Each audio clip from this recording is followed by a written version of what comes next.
বিএনপির কেন্দ্রীয় নেতা ও নাটোর ২ আসনে ধানের শীষের প্রার্থী অ্যাডভোকেট এম রুহুল কুদ্দুস তালুকদার দুলু বলেছেন, বিএনপির সুনিশ্চিত বিজয়ের বিরুদ্ধে একটি শক্তি চক্রান্তের চেষ্টা করছে। তিনি বলেন, যারা দেশের স্বাধীনতা ও সার্বভৌমত্বের বিরোধী ভূমিকা পালন করেছিল তারাই ফের নতুন তৎপরতা চালাচ্ছে। মানুষকে ঐক্যবদ্ধভাবে এই ষড়যন্ত্র মোকাবিলা করতে হবে।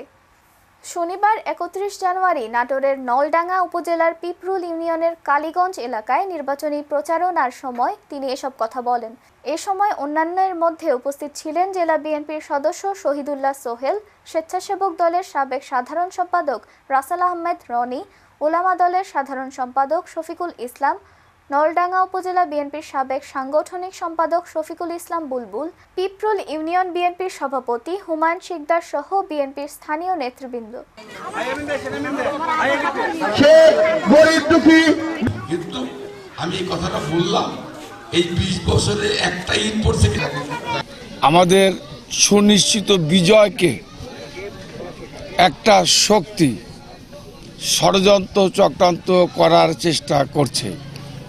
2008 সালে নির্বাচনে যেভাবে কারচুপির মাধ্যমে এই নাটোর সদরে সাবিনা ইয়াসমিন ছবি আমার স্ত্রীকে সূক্ষ্ম কারচুপির মাধ্যমে ভোটে হারিয়ে দিয়ে বিএনপির মতো দলকে মাত্র 30টা সিট দিয়ে বিরোধী দল বানানোর যে ষড়যন্ত্র 2008 সালে করা হয়েছে, নতুন করে ওই ধরনের কারচুপি যদি আবারও বাংলাদেশে করা হয়, বাংলাদেশের মানুষ এটা মেনে নেবে না।